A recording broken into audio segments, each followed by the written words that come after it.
Ya kan, dengan dinamika pekerjaan, menghadapi orang dengan berbagai macam karakter. Hah?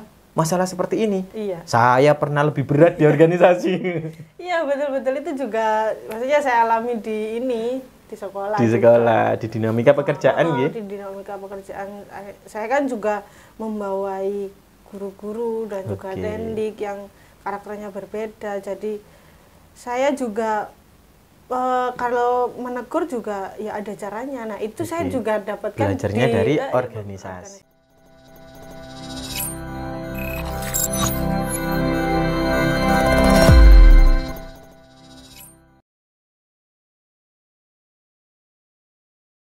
Assalamualaikum warahmatullahi wabarakatuh.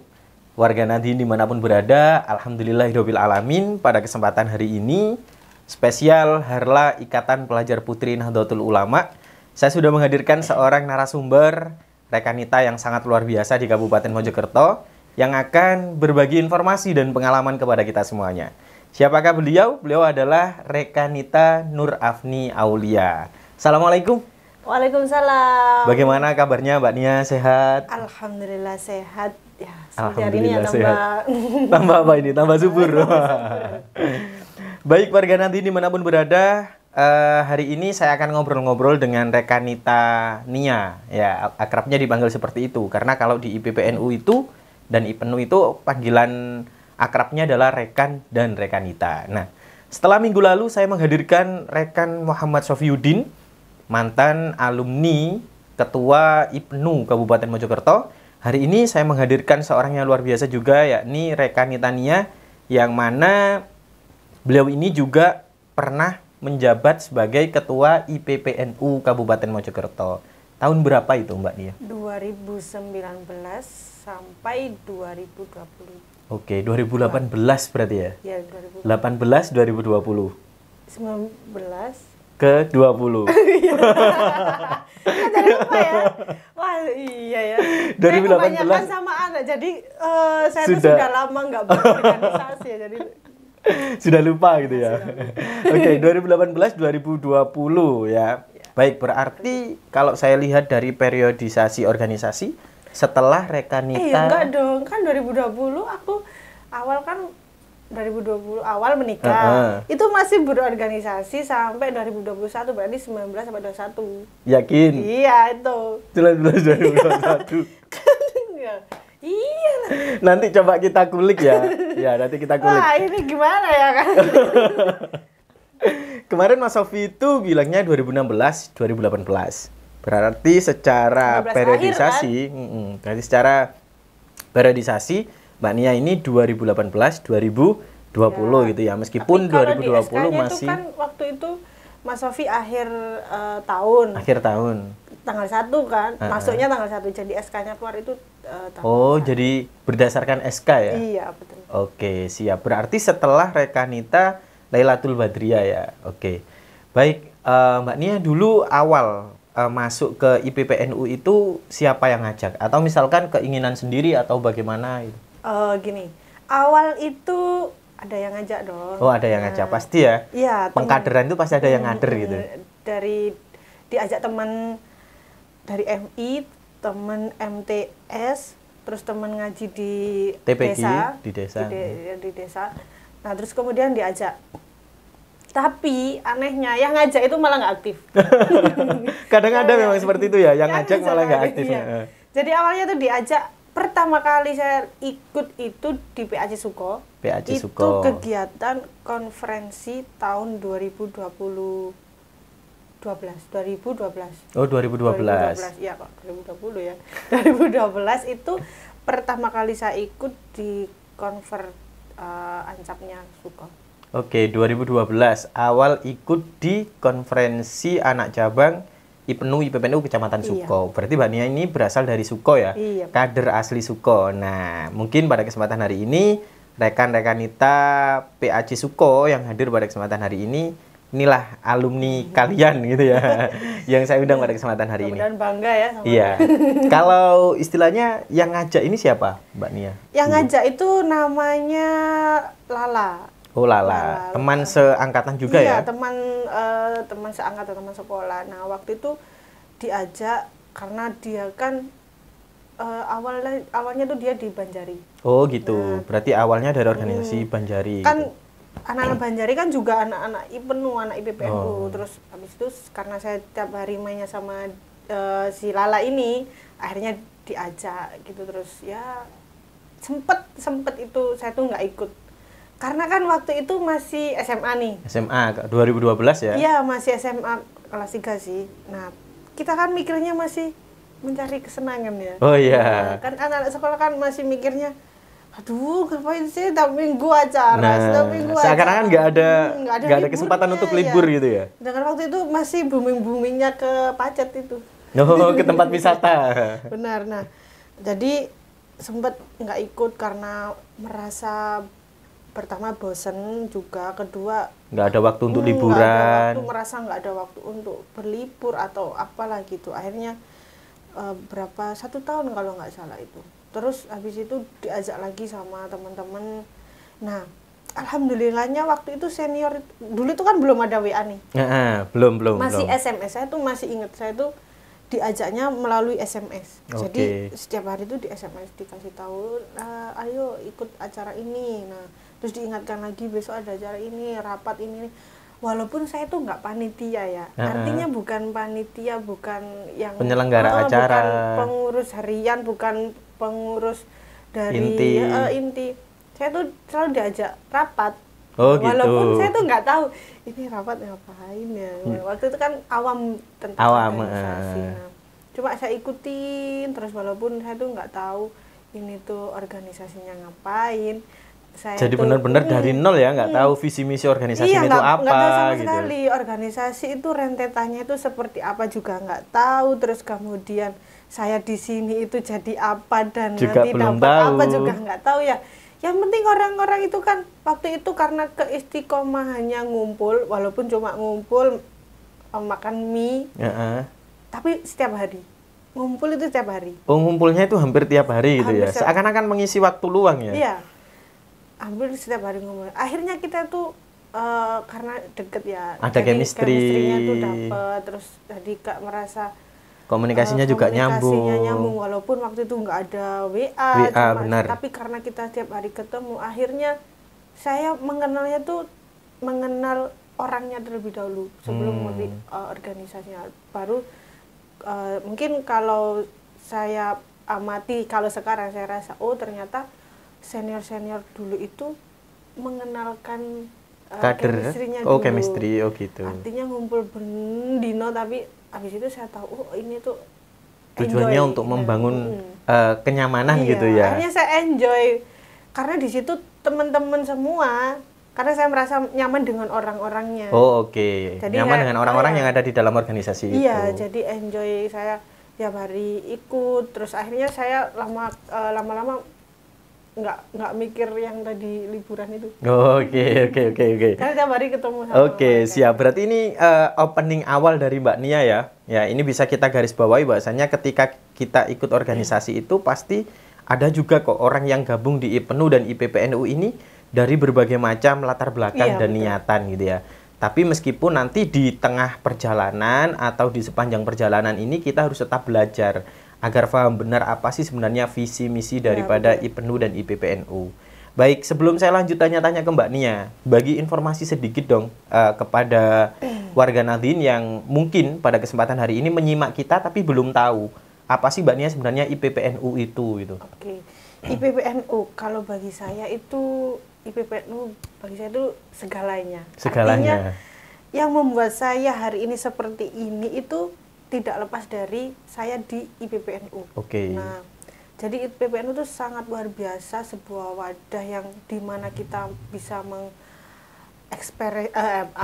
explore diri, bagaimana kita itu apa sih yang seawalnya tidak bisa apa-apa dan sekarang walaupun kita bisa ngomong di depan umum itu adalah sebuah pencapaian. Ya kan? Benar. Dari sekecil apapun itu pasti karena kita, kalau saya sih melihatnya bukan saya membandingkan dengan orang lain. Kayak kalau saya sama Mas Hanif jelas berbeda kemampuan kan. Kemampuan apa ini? Ya, macam-macam Mas Hanif Di public speaking-nya luar biasa, atau kalau saya mungkin di bidang yang lain. Artinya kan kita tidak bisa membandingkan. Setiap orang mempunyai potensi masing-masing ya. Kita tidak bisa membandingkan diri saya dengan orang lain, tapi saya membandingkan, oh saya dulu itu pegang mic aja gemetaran gitu ya. Padahal cuma dulu tuh disuruh mengumumkan sudah waktunya makan gitu ya. Oke. Kalau kegiatan kan ada itu. Kayak protokoler lah ya. Saya tuh nggak berani. Nah, alhamdulillah lambat laun saya di IPPNU sekarang sudah kalau saya tuh merasa banyak perubahan. Pencapaian saya di hal tersebut itu sudah sangat luar biasa. Jadi bagi saya IPPNU ini sangat luar biasa, dan kalau ada kader NU perempuan yang tapi nggak ikut IPPNU. Tapi yang nggak ikut IPPNU. Tiba-tiba langsung ke banom-banom yang lain, padahal usianya belum di situ ya. Betul, artinya ini kita masih muda, mumpung belum punya anak ya. Kalau masih muda, kalau usia IPPNU kan, itu berapa sampai berapa sih, Mbak Nia? 12 sampai 30 kan. Oh, 12 sampai 30. Oke. Artinya kan itu masih SMP masih masuk lah. Oke, SMA masih, kuliah kan juga masih. Nah, artinya kan belum punya tanggungan keluarga.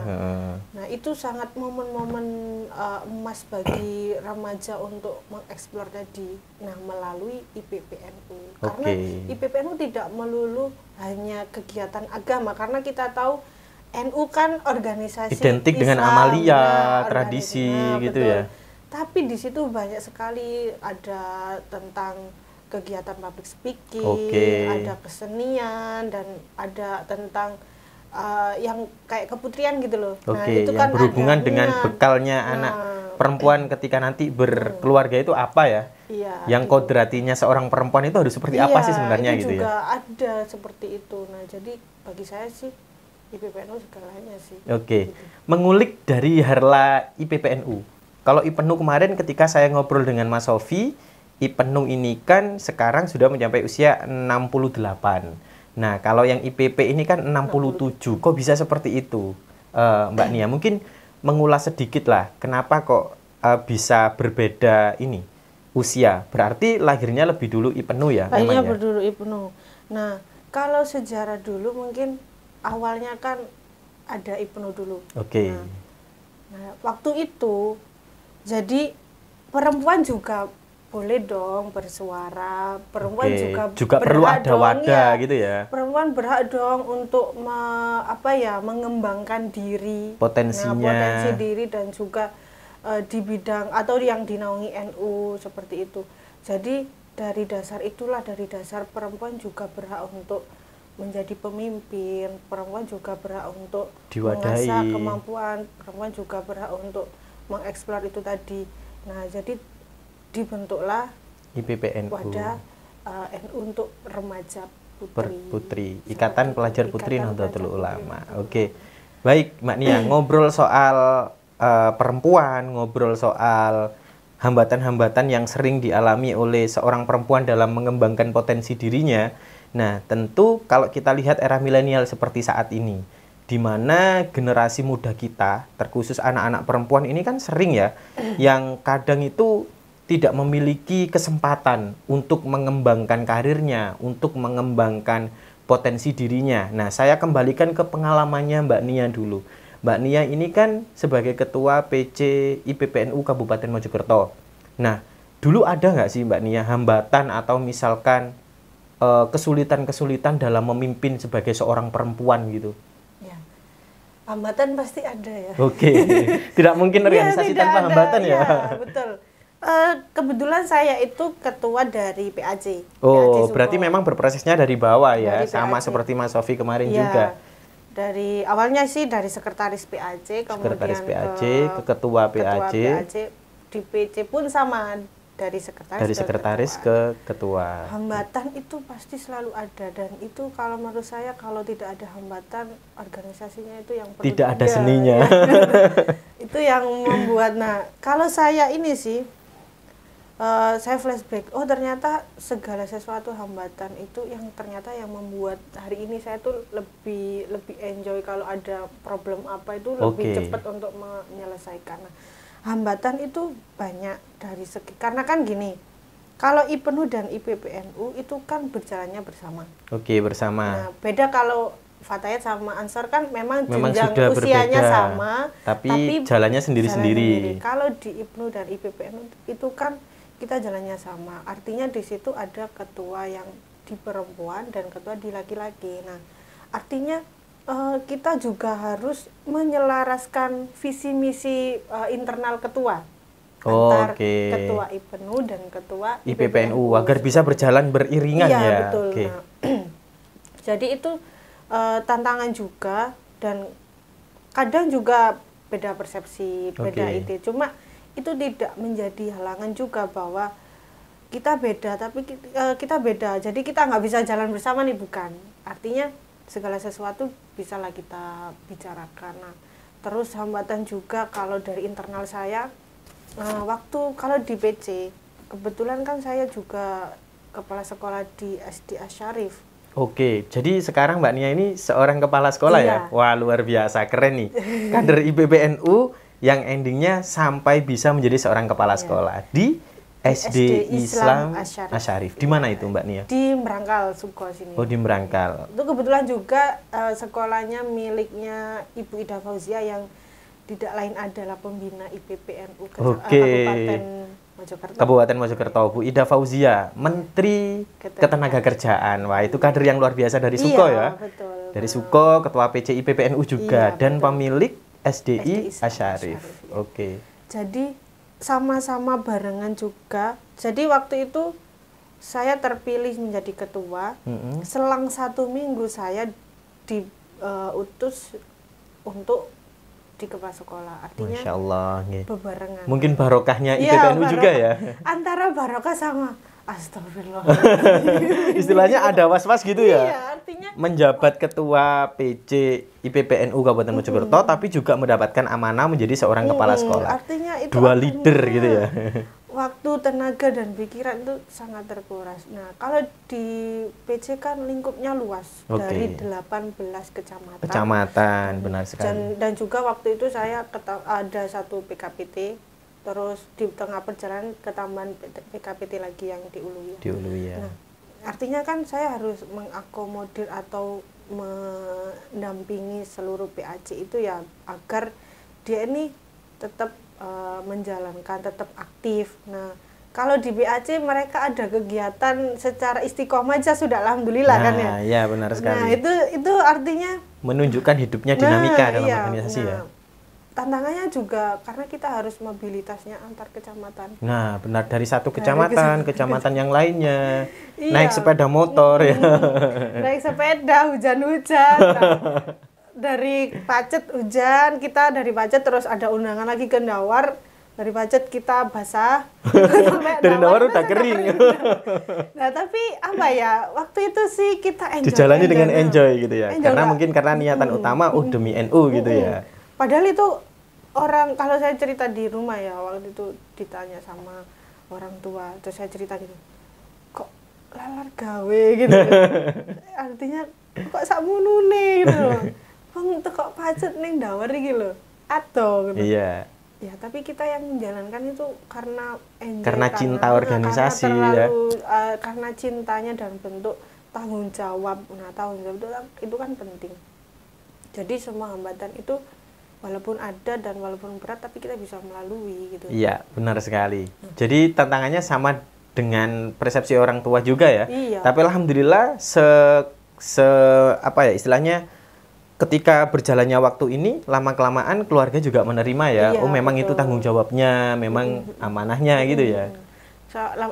Sama ini juga, kan kita pengurus, jajaran pengurus PC kan dari beberapa kecamatan. Ya, benar. Yang tidak sedikit juga dia juga menjabat di PAC-nya. PAC, rangkap jabatan gitu ya. Rangkap jabatan.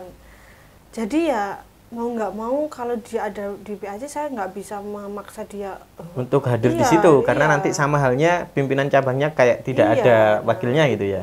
Artinya saya juga harus legowo, saya harus paham bahwa dia juga punya tanggung jawab selain di PC gitu.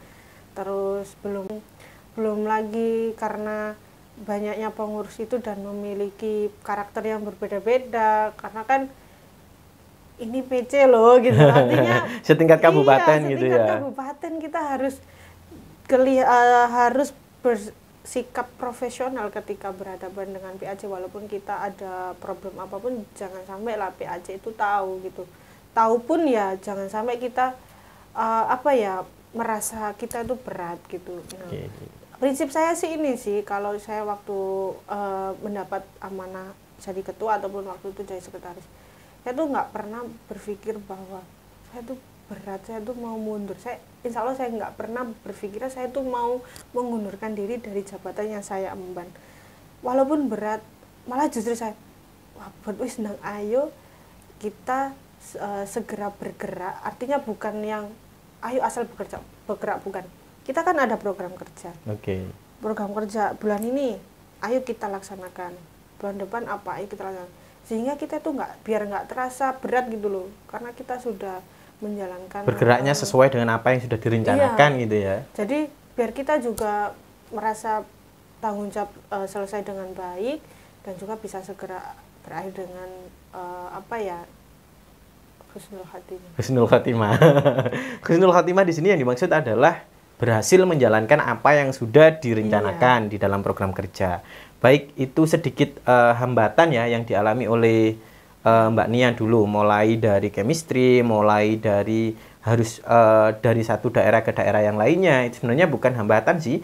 Memang itulah konsekuensi ketika kita menjadi seorang pemimpin, apapun, kapanpun, dan dalam situasi apapun, kita harus dong menjalankan tugas kita sebagai seorang ketua ini secara profesional. Nah, berbicara tentang periodisasi organisasi, Mbak Nia ini kan bisa jadi generasi kedua setelah vakumnya Kabupaten Mojokerto yang cukup lama. Yakni periodenya Mas Hovi dan Mbak Lila, kan seperti itu ya.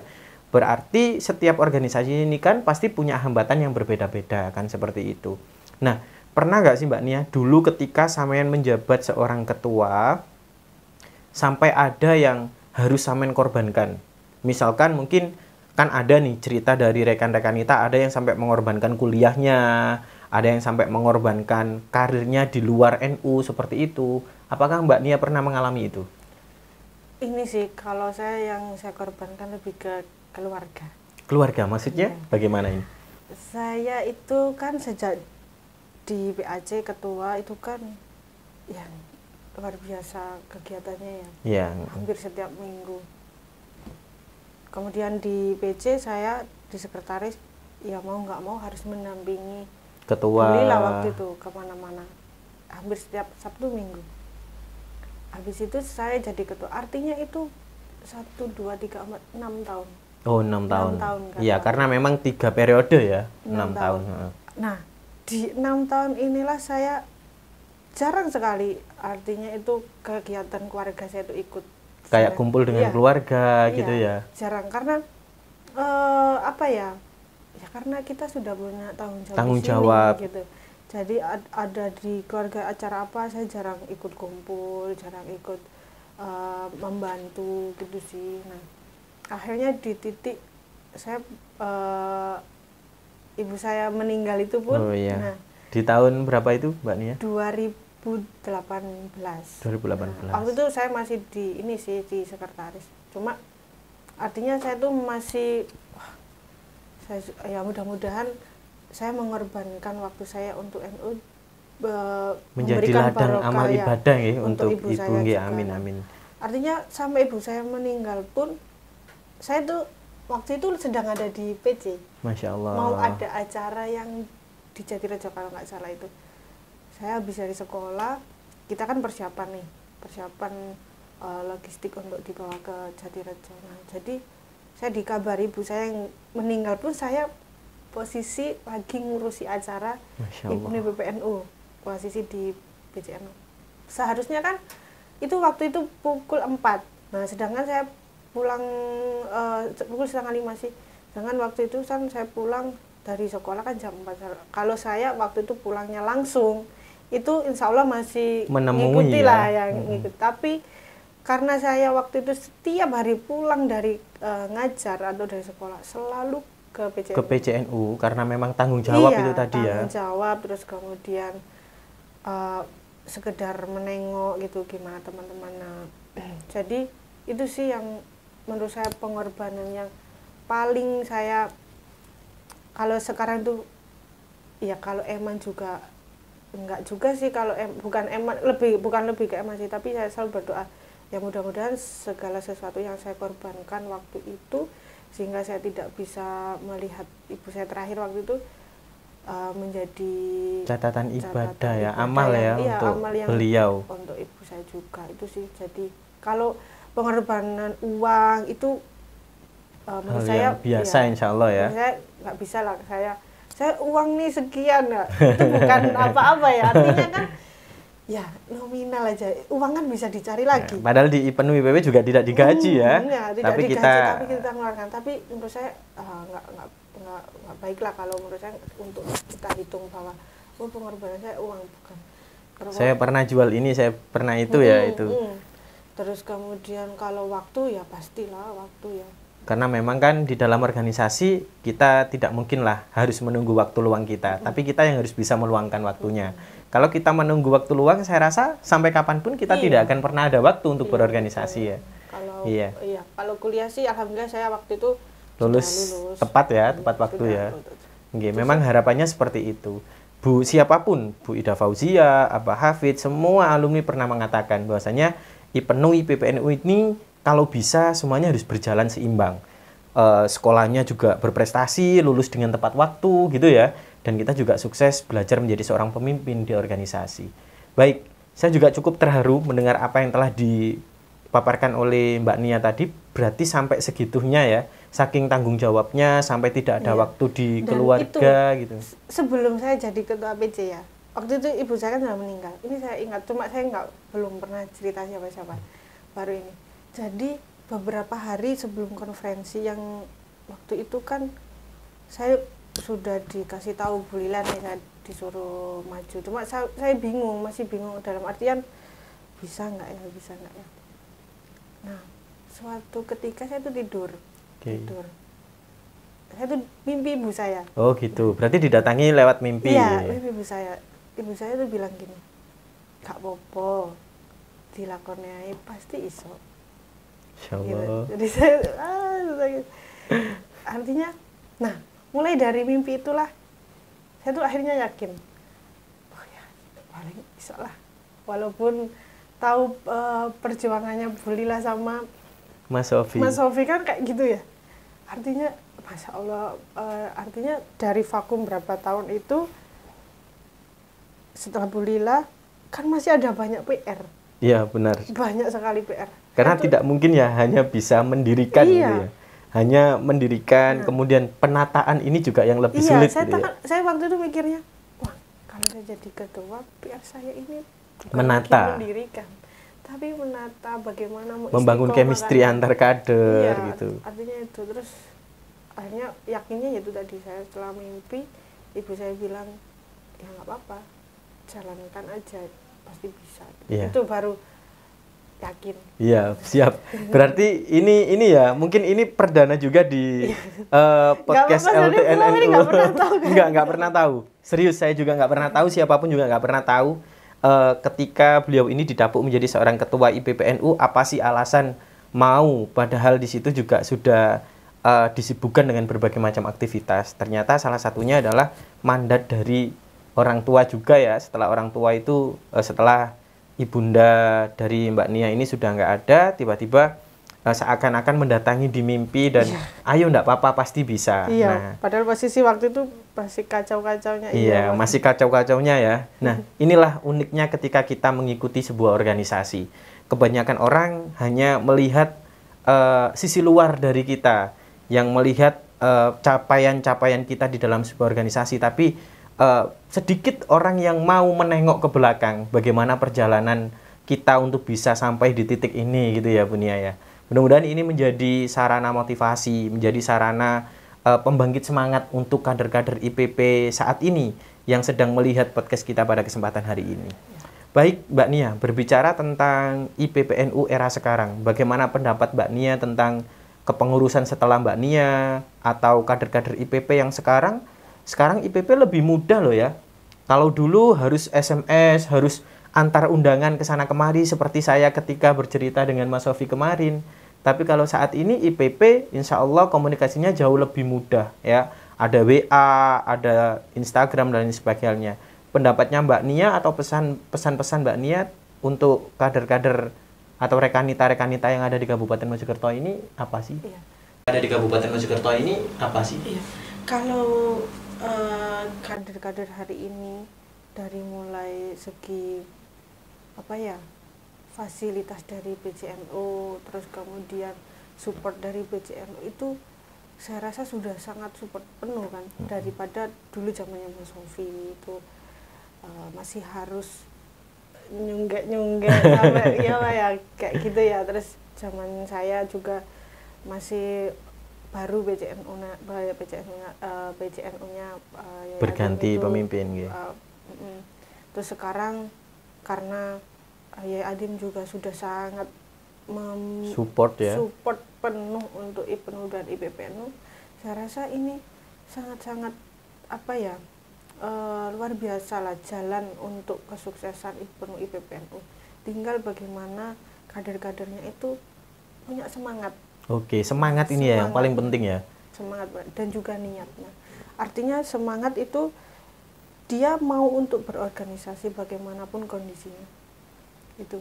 Yang kedua adalah niatnya untuk berorganisasi itu jangan hanya untuk dirinya sendiri. Oke. Nah, artinya pentingnya menata niat dan paham visi misi ya. Iya, paham visi misi. Artinya kan tidak menutup kemungkinan orang itu kan niatnya mencari untuk saya mau ke organisasi biar saya bisa menjadi income-nya untuk dirinya sendiri ya. Memang bukan benar-benar untuk mengabdi seperti itu.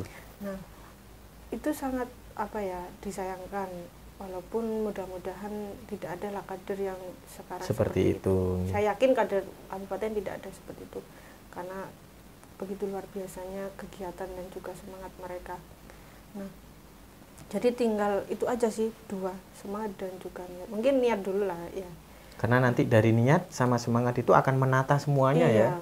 Iya, seperti itu. Kalau salah niat saja dan tidak ada semangat pasti tidak akan jalan gitu ya, Bun ya. Karena kan ya kalau kita mau promosi sebuah produk. Nah, kalau yang kita promosikan atau yang menjadi konsumen itu nggak tertarik atau nggak punya niatan, kan nggak bakal tertarik. Iya, karena dia nggak punya niat. Nah, artinya niat itu kita bangun dari diri sendiri dulu, kita tunjukkan bahwa IPNU IPPN itu sangat luar biasa, baru kita tularkan. Dan juga ini sih, jangan sampai baru mau terjun ke organisasi kita sudah berpikir apa yang saya dapatkan ya. Berarti jangan berpikir apa yang akan saya dapatkan, tapi berpikirlah dulu apa yang nanti akan saya berikan gitu ya, agar barokah perjuangannya. Iya, karena setiap apa yang didapatkan kader itu beda.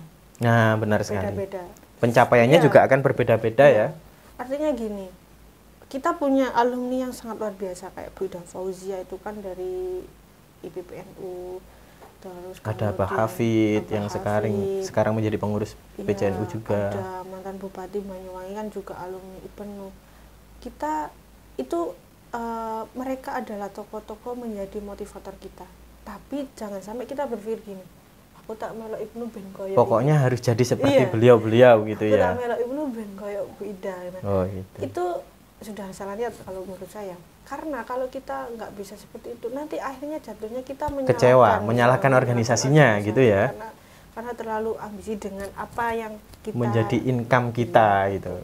Karena kalau saya dari tahun 2012 sampai saya menjadi ketua kemarin, apa ya, saya itu loh belum tahu artinya nanti akan jadi apa yang akan saya dapatkan, pokoknya ngalir gitu aja ya, dijalani secara istiqomah, secara sungguh-sungguh gitu. Makanya kalau baru 1 bulan atau 1 tahun sudah aku loh kalau bobo tuh nggak itu kalau menurut saya lucu gitu loh.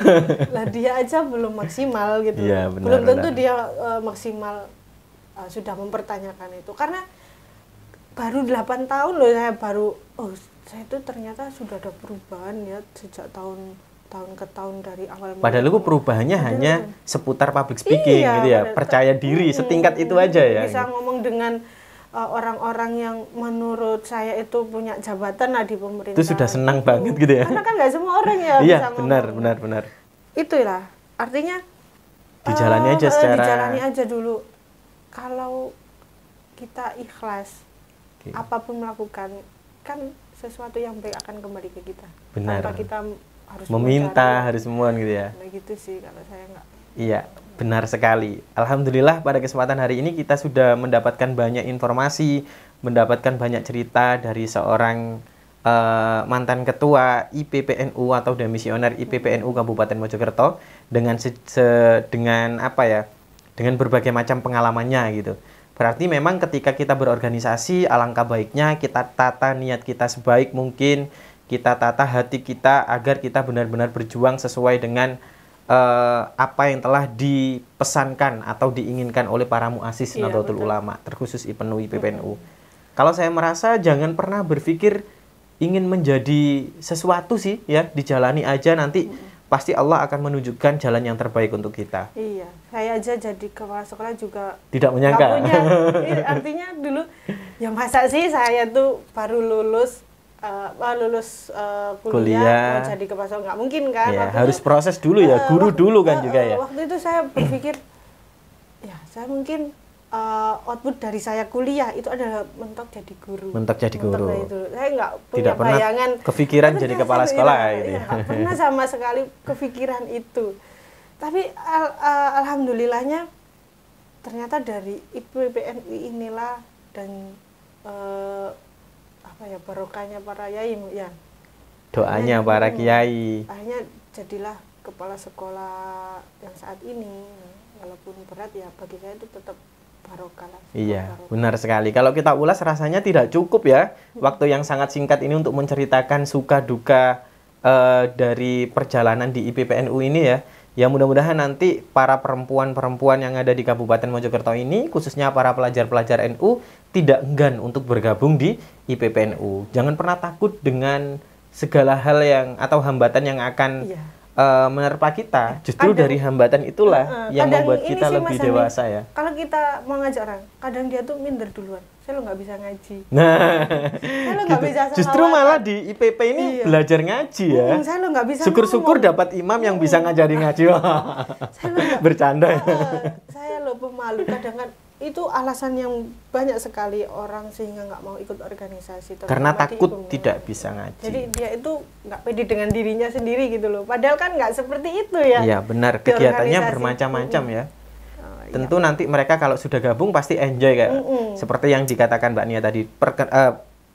Kenali dulu para personilnya yang ada di situ, bangun chemistry yang baik ya, berjuang dengan sungguh-sungguh, ditata niatnya dengan siapapun pasti nanti kita akan enjoy. Karena di dalam organisasi kan tentunya dengan berbagai macam karakter ya Mbak Nia ya. Ada karakter itu yang pemarah, ada karakter itu yang pemalu.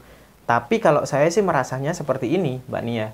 Orang, anak muda kalau sudah gabung di organisasi, kelak nanti ketika di masyarakat atau terjun di dunia pekerjaan, dia tuh nggak akan kaget. Iya. Ya kan? Dengan dinamika pekerjaan, menghadapi orang dengan berbagai macam karakter. Hah? Masalah seperti ini? Iya. Saya pernah lebih berat di organisasi. Iya, betul-betul itu juga maksudnya saya alami di sekolah. Di sekolah, di dinamika pekerjaan gitu. Di dinamika pekerjaan. Saya kan juga membawai guru-guru dan juga dendik yang karakternya berbeda. Jadi saya juga kalau menegur juga ya ada caranya. Nah itu saya juga dapatkan belajarnya dari organisasi. Karena nggak semua orang kan kita tegur langsung nerima. Nah itu kan ada teknik. Nah itu teknik-teknik seperti itu berkomunikasi yang sekiranya tidak menyinggung. Manajemen organisasi, problem solving gitu ya. Problem solving itu juga. Pokoknya semua saya dapatkan di organisasi. Oke. Karena di bangku sekolah kan nggak ada pelajaran problem solving. Nggak ada pelajaran organisasi. Iya benar. Iya paling mentok ya di OSIS ya. Baik, terima kasih Mbak Nia kedatangannya di pagi hari ini. Yang beliau ini sekarang super sibuk ya karena namanya juga kepala sekolah. Jadi menata manajemen sekolah, beliau waktunya sudah banyak tersita. Tapi alhamdulillah hari ini bisa menyempatkan waktu untuk datang di studio LTNNU Kabupaten Mojokerto ini. Dan jangan lupa nanti lihat podcast kami ini dan sebar ke seluruh warga Nadine dimanapun berada melalui channel TVNU Kabupaten Mojokerto. Karena sedikit apapun informasi yang kita bagikan, insya Allah ini menjadi sarana dakwah digital dari PCNU Kabupaten Mojokerto. Agar Kabupaten Mojokerto ini menghijau termasuk generasi mudanya. Ngonten nggih, Mbak Nia?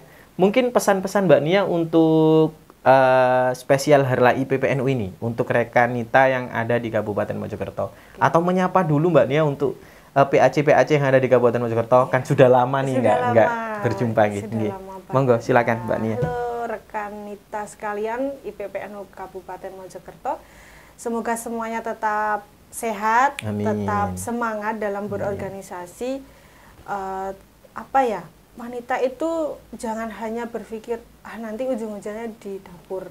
Nah, nanti kita bagaimanapun mengikuti organisasi atau kita pendidikan setinggi-tingginya, walaupun di dapur, tapi ketika kita di dapur atau ngomong anak lah bahasanya, itu ada tekniknya. Ada tekniknya. Artinya kita perlu mengembangkan sayap kita, melebarkan sayap kita, di mana itu akan berguna untuk sehari-hari kita.